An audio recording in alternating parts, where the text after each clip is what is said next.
Hey guys, I'm going to be going over my first place profile from yesterday. I was playing yellow ShineGreymon. The tournament was set 1.5.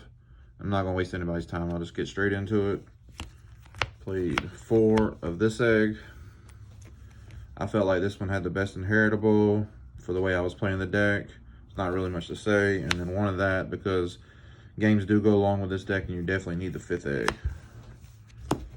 For the level 3s, played 4 of this.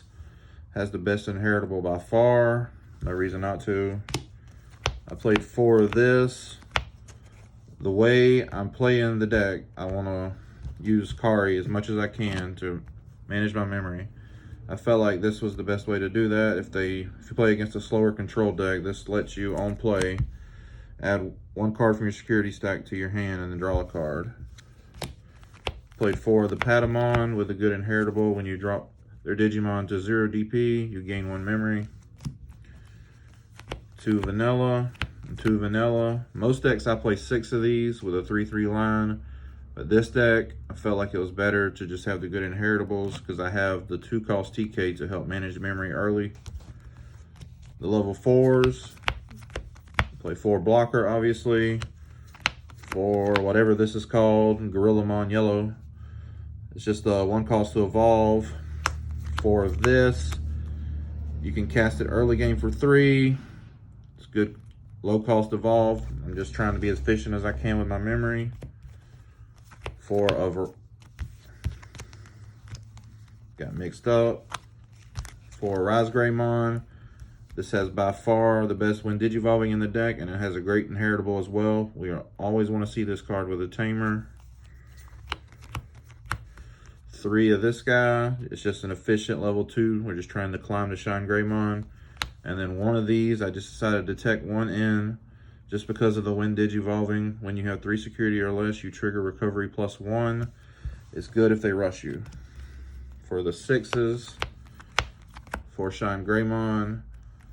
Honestly, I didn't research this deck a lot before it come out. I'd heard about it. I read the card a while back. I thought it was okay. I didn't plan to build a deck, but unfortunately, my local game shop had a limit on boxes. So I kind of just had to play this weekend what I pulled. I ended up pulling most of this deck, so I played it. This card was amazing. I didn't realize how quite strong it was going to be, but it's just absurd. This guy can just delete whole boards. It's a little slow, but once you get rolling in the late game, this deck is crazy. And then I played 2 of these. It's on play if you have 3 or fewer security. You recover +2 to your deck. This is very good late game. You just have to be careful about casting them and giving them too much memory, obviously. And you can also just evolve into it in this deck, which most decks that play it can't. If you have a ShineGreymon under it, you'll have check 2 security, and when it attacks, it free plays a level 3 Digimon, which just helps you swarm your board better.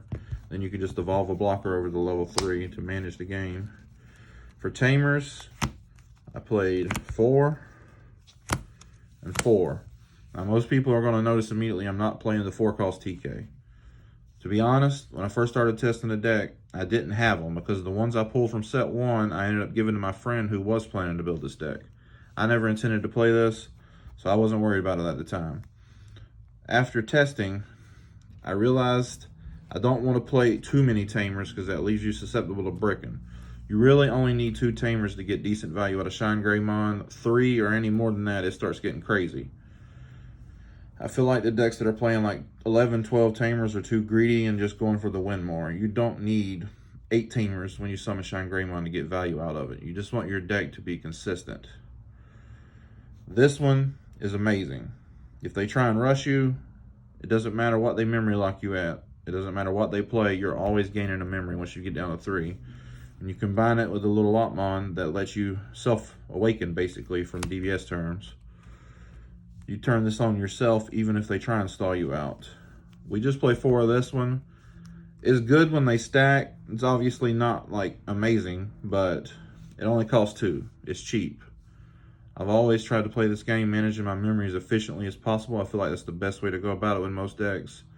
The other thing about the 4-cost TK that you have to consider is if you play it, they're going to basically just play to their 3 memory. They're not going to pass you back at 1 and let the tamer set you to 3.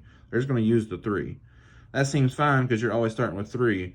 But the problem with that is they're now going to be playing more aggressively. You don't really want them to play aggressively against you. This deck is just trying to get to the late game, in my opinion.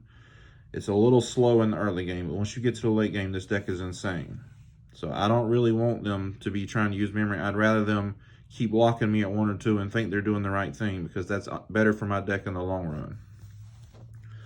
So my matchups were round 1. I played against the blue-green rookie rush. That was pretty tough, actually. Round 1, he got me down to 0 life, but couldn't kill me while he was still at 5 life, but I managed to clutch out the game. I won that match 2-0.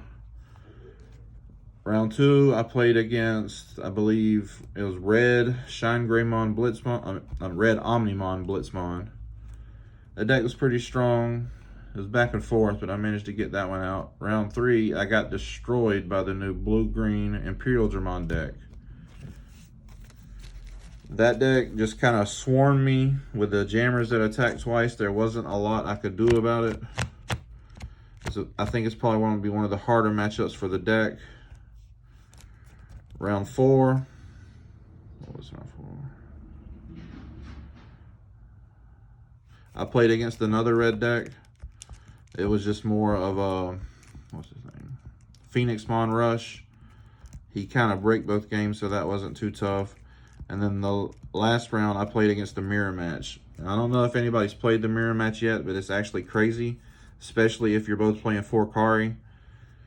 You basically have to set it up to where you can kill them in 1 turn. You don't want to turn their multiple Karis on, because then you just get ShineGreymon and it's still their turn and they're just going to go off and basically wipe everything you have.